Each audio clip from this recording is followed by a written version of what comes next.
Greetings from Snake Mountain Boat Works on Wednesday, March 6, 2024. Before you is a really iconic Chrysler. She was built in 1932 and so is known as one of the Depression boats. She is a 1932 15.5-foot Chrysler Runabout. And as you can see, our challenge is to replace this bottom. What we're learning is that whoever was in here last was a butcher. That's the kindest thing we can say. And let me cover a few things and then hand it over to Joe. I had a long conversation with Robert Henkel, Peter Henkel Incorporated in Michigan late yesterday afternoon after Joe worked on the port side, removing that bottom, mostly using a big track saw. He'll explain his method in a minute. And our goal, or our challenge, was to remove all of this fiberglass. The fiberglass mat is almost 1/8 of an inch thick, in some places thicker. So my conversation with Robert, I said, oh my God, Robert, here's another fiberglass boat. And his question was, does it look like it could have been done professionally? Well, at that point, my answer was yes. Now, I would have to answer, no, it was done by a butcher. But be that as it may, Robert grew up in his dad Peter's shop on Harson's Island in Michigan, just down, well, a short boat ride, and just down the path from the Chris-Craft Algonac plant. Peter spent many hours in the plant. He had a very close relationship with Chris Smith. Robert grew up sort of in the cradle of Chris Smith and Peter Henkel. And the point of sharing this is that Robert said starting in the 60s, when fiberglass boats began appearing, fiberglassing the bottom of wooden boats became the rage. The advertising said, fiberglass your bottom, save your boat. And Peter Henkel refused, gave up huge volumes of business, but all the shops around and in Upper Michigan suddenly had whole operations devoted to fiberglassing the bottom of wooden boats. What did Peter do? He noted the names and contact information of the owners as best he could. And then starting about 5 years later, he began calling them. How's your bottom doing? Oh God, it's all rotted out. Well, we can take care of that. So Robert remembers that the Henkel shop now had its own new line of business, and it was tearing off fiberglass and replacing rotted bottoms. Well, we can't be sure that this boat was treated that way. As far as we know, the boat has been in Western New York. Maybe that happened, but clearly somewhere along the line between 1932 and yesterday, when we flipped her over, the butcher came through. So I'm going to hand it over to Joe so he can talk to you about wonderful things that the butcher did, like put this block in, but oh my goodness, no point securing it to the bed stringers. Yeah, and take it away, Joe. Not to mention to that, I've discovered that if you look, there's a giant hog right where the strut sits. Well, that's because A, this piece is wrong. It's not secured. and they have this chunk of angled steel going up.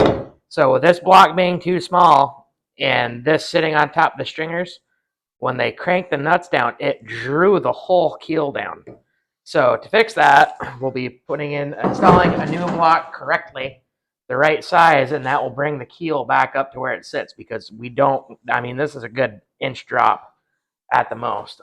This side, before I realized that we were working with a butcher, I was on the inside and I took a 1/4 inch drill bit, and from the inside going out, I put one in every corner, and then I was marking it out on the outside. I was using our track saw to just cut out the panels.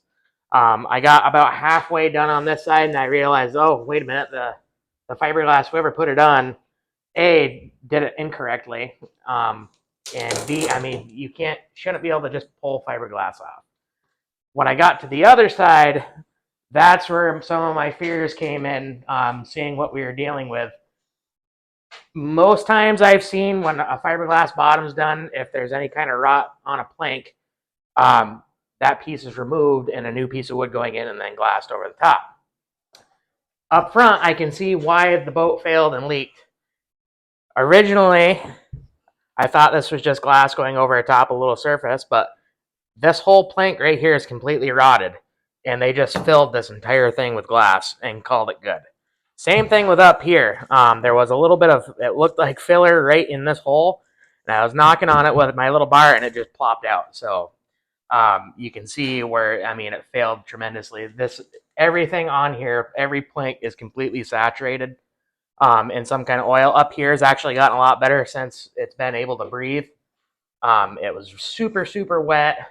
The canvas, so all this is oil. Yeah, this is all oil. It's between the two layers. And the canvas just acts as a natural wick. And as soon as oil started coming in, it just started pulling the oil all over the place.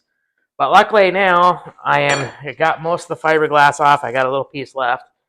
But I'm able to use a rotobroach and back out every single one of these planks and take them off. It's actually going a little bit faster than going the other way. Is it my imagination, or was that fiberglass never really adhered to the... It's never really adhered, and if you look here, you have not glossy paint versus glossy paint. So I'm assuming to make this boat, the term putting lipstick on a pig, you can't put any kind of gloss paint over an anti-foul paint. It just won't stick. As you can see, it just peels right off. There's no adhesion. You absolutely cannot put that over anti-foul paint. So the keel, if we can get the grease out of it, looks like we can save most of it. From about somewhere here forward, we're going to have to do some surgery, right? Yeah, up here, if you look, I'm just using a little pick here, and I can almost clearly go all the way through it just with a pick. And a lot of that's due to complete oil soak. It just gets into all the fibers of the wood and it blows it all apart. Not to mention, I'm sure there's quite extensive water damage right here. So what I'll be doing is taking another awl and keep going back, further back. And wherever I don't feel the soft tender, that's where I'll be able to make the repair to.